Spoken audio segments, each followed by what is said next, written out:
Season 5 episode 3 start होता है और हमें माइक उसके लॉयर के साथ प्रिजन को विजिट करते हुए दिखता है। वो जो 11 आदमी होते हैं उसमें से अब तो माइक ने 2 मार दिए, तो अब जो 9 बाकी है उन सब को प्रिजन में वो विजिट कर रहा होता है। डीए ने सबको जेल में डाल दिया होता है, तब वो उसे वहाँ जाकर ही मिलने वाला होता है। उसमें से एक नाम लॉन्ड्री का जो मैनेजर होता है उसका भी होता है। माइक उसे जाकर मिलता है तो वो लॉन्ड्री का मैनेजर बोलता है कि मैंने अब तक किसी को कुछ भी नहीं बताया।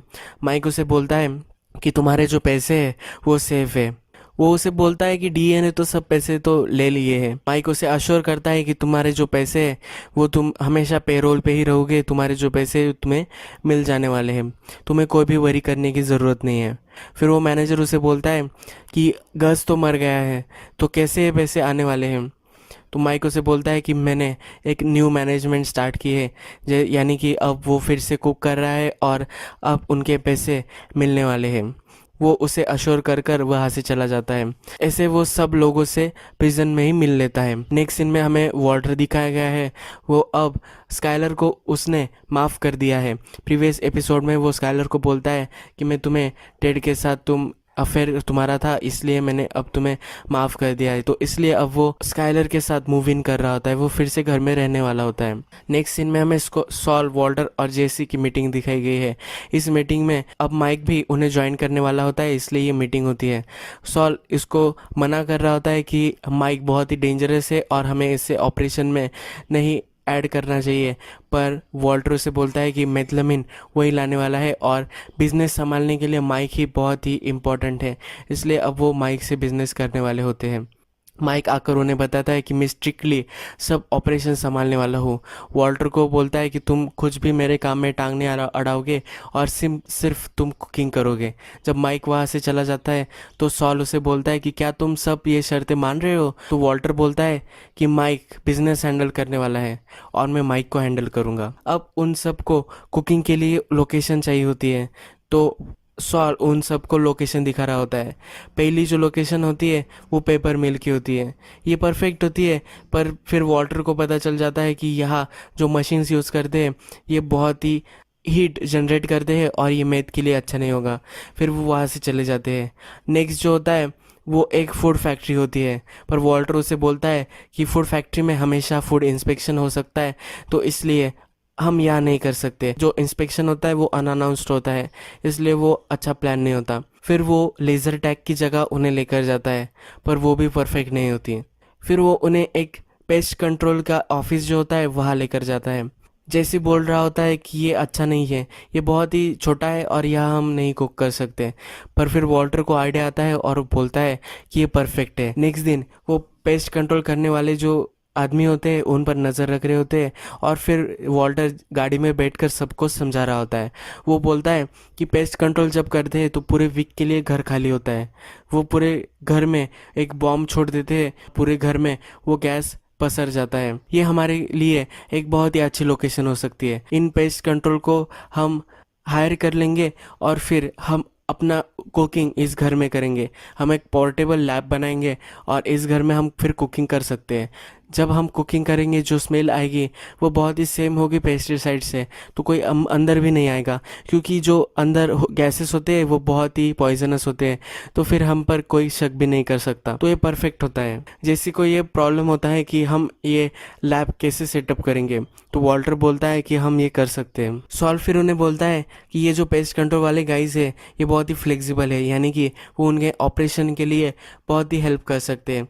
वो उन्हें बताता है कि ये रॉबरी करते हैं, जिस हाउस पे ये पेस्ट कंट्रोल करते हैं उस हाउस की कीज़ वगैरह वो सब डुप्लीकेट कर लेते हैं और बहुत सारे टाइम के बाद वो कीज़ वो किसी और को दे देते हैं रॉबरी करने के लिए, या खुद जाकर वो रॉबरी कर आते हैं। नेक्स्ट सीन में हमें बैजर और स्किनी पीट ये दोनों एक म्यूज़िक एक्सेसरी शॉप में दिखाए गए हैं। इस शॉप में वो एक बड़ा सा कंटेनर ढूंढ रहे होते हैं। ये कंटेनर होता है जिसमें जो बैंड्स होते हैं वो अपना सब सामान रखते हैं। ये दोनों जेसी के लिए शॉपिंग कर रहे होते हैं।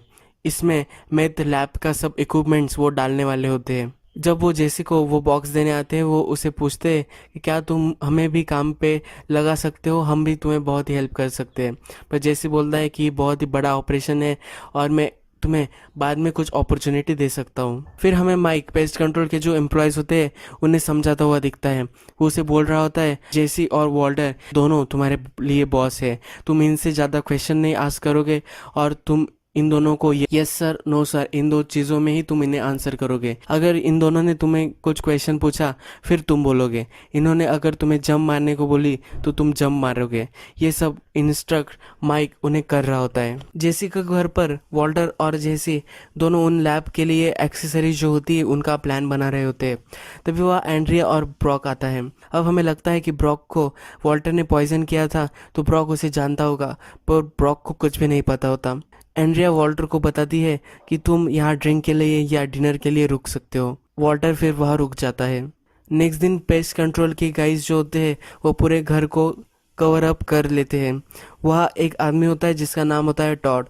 वो फिर वॉल्टर और जेसी को बोलता है कि घर में हिडन सिक्योरिटी कैमरेज थे तो मैंने उन्हें डिसेबल कर दिया है। फिर वॉल्टर उसका नाम भी पूछ लेता है। जेसी और वॉल्टर ये दोनों दिन भर कुक करते हैं। रात में जब वो टीवी देख रहे होते हैं तो वॉल्टर जेसी को बोलता है, जब मैं तुम्हारे घर आया और एंड्रिया और ब्रॉक को देखा तो मुझे बहुत ही अच्छा लगा। वो जिस तरह से तुम्हें देखती है तो ये 100% एक श्योर बात है। तो जेसी भी यह देखकर खुश होता है। वॉल्टर उसे पूछता है कि क्या तुमने एंड्रिया को कुछ बताया है? तो जेसी बोलता है कि मैंने अब तक उसे कुछ भी नहीं बोला। वॉल्टर फिर उसे सलाह देता है कि तुम ये जो सब काम करते हो तो ये तुम्हारे लाइफ का पार्ट है, तो तुम्हें डिसाइड करना होगा कि तुम कितना एंड्रिया को बताओगे और कितना नहीं। हम दोनों इस जनरे में इतना सब कुछ एक साथ दिखा है हम दोनों ने, तब ये डिसीजन तुम्हारा होना चाहिए। नेक्स्ट सीन में स्काइलर और मरी कार वॉश पर होते हैं। मरी स्काइलर से बात कर रही होती है पर स्काइलर को उसकी बात में कोई भी इंटरेस्ट नहीं होता। स्काइलर फिर स्मोक करने लग जाती है। मरी को ये पता नहीं होता तो मरी उसे बोलती है कि तुम्हें अब स्मोक नहीं करना चाहिए।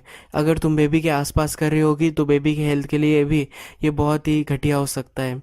स्काइलर फिर अपना कंट्रोल खो देती है और उसे शट अप बोलते हैं। बहुत बार वो बोलती है और फिर रोने लग जाती है। वॉल्टर और जेसी को लैब में बहुत अच्छी सी एक यील्ड आ जाती है। बहुत अच्छा सा मैथ उनका कुक हो जाता है। जब वॉल्टर लैब से घर आता है तो मरी वहाँ होती है। मरी जो स्काइलर का बैकग्राउंड होता है उस बारे में वॉल्टर को सब कुछ बताती है। मरी उससे पूछती है कि जो तुम कर रहे हो यानी तुम्हारा जो गैम्बलिंग प्रॉब्लम था ये सब था, इसकी वजह से ये नहीं हो सकता।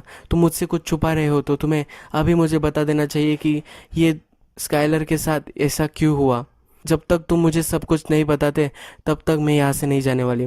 फिर वॉल्टर उसे बोलता है कि स्काइलर का एक अफेयर था और अब वो इंजोर हो चुका है तो इसका बहुत ही सदमा उसे लगा है और इसलिए वो ये सब कर रही है। मरी को बहुत ही बुरा लगता है। वॉल्टर उसे बोलता है कि प्लीज़ हैंक को ये सब मत बताना। मरी शॉक में होती है और फिर वहाँ से चली जाती है। जेसी जब घर पर होता है तो वो कॉन्फ्लिक्ट में होता है कि एंड्रिया को बताना चाहिए या नहीं। स्काइलर सुबह सोती है तो वो रात को ही उठती है। जब वो हॉल में आती है तब वॉल्टर और वॉल्टर जूनियर एक मूवी देख रहे होते हैं। वो फिर भी बहुत ही टेंशन में होती है। नेक्स्ट सीन में हमें माइक, जेसी और वॉल्टर सब पैसे काउंट करते हुए दिखते हैं। उन तीनों ने अपने शेयर क्रिएट किए हुए होते हैं। वो बहुत सारे पैसे होते हैं। फिर माइक उन पैसों को डिस्ट्रीब्यूट कर रहा होता है। माइक बोलता है कि जेसी ने हमें फंड किया था इस ऑपरेशन को स्टार्ट करने के लिए, तो उसके पैसे वो जेसी को दे देते हैं। फिर वॉल्टर बोलता है कि ये मुझे ज़रा कम लग रहे हैं। तो फिर माइक उसे बोलता है कि ट्रांसपोर्टेशन के लिए 20% लगते हैं। वॉल्टर को अजीब लगता है कि सिर्फ ट्रांसपोर्टेशन के लिए 20%। तो माइक उसे बोलता है कि वो जब ट्रांसपोर्ट करते हैं तुम्हारा मैथ तो वो एक बड़ा रिस्क ले रहे होते हैं, इसलिए उन्हें 20% तो हमें देना ही पड़ेगा। जो पेस्ट कंट्रोल वाला होता है उसके लिए भी $10,000 सबके कट में से आ रहे होते हैं। नेक्स्ट सॉल का जो कट होता है वो भी माइक वो उससे निकाल लेता है। फिर माइक उसे बोलता है कि जो लोग जेल में हैं उन्हें भी हमें पे करना पड़ेगा, तो वो सबके कट में से $100,000 अप्रोक्सीमेटली निकाल रहा होता है। वॉल्टर उसे बोलता है कि ये तुम क्या कर रहे हो, हम उन्हें क्यों पे कर रहे हैं। फिर माइक उसे समझाता है कि वो उनका मुंह ना खोले इसलिए हमें उन्हें पे ही करना पड़ेगा। वॉल्टर और माइक का उस पर झगड़ा हो रहा होता है तो जेसी बोलता है कि मेरे पैसों में से तुम ले लो, इस पर तुम झगड़ो मत। फिर वॉल्टर बोलता है कि ये ऐसा नहीं हो सकता। फिर वॉल्टर उसके पैसों में से भी कट दे देता है। जब जेसी और वॉल्टर दोनों बाहर आते हैं तब जेसी से वॉल्टर बोलता है कि तुम्हें कैसे लग रहा है। तो जेसी उसे बोलता है कि मैंने एंड्रिया को सब बता दिया है, अब मुझे अच्छा लग रहा है। तो वॉल्टर पैसों के बारे में बोल रहा होता है। जेसी उसे समझाता है कि ये तुम्हें कम लग रहे हैं, हम ये बहुत ही ज़्यादा कमा रहे हैं। जब हम गस के लिए काम करते थे तो हम एम्प्लॉय थे, पर अब हम ओनर हैं, तो इस पर्सपेक्टिव से हमें इसे देखना चाहिए। वॉल्टर फिर उसे बोलता है कि मैं बहुत ही सोच रहा था, विक्टर के बारे में वो सोच रहा होता है। वो बोलता है कि विक्टर को गस ने क्यों मारा होगा। विक्टर ने डायरेक्टली मेथ कुक करना स्टार्ट कर दिया था उस दिन। तो जब गस को ने उसे देखा तो विक्टर ने विदाउट उसके परमिशन ये चीज़ कर डाली थी, इसलिए गस बहुत ही एंग्री हो गया होगा और इसलिए उसने उसे मार दिया होगा। ये हमें ट्रांजिशन दिखाई गई है कि अब वॉल्टर भी गस की तरह बॉस बन रहा है और वो भी लोगों को मारने के लिए उसे भी कुछ प्रॉब्लम नहीं है।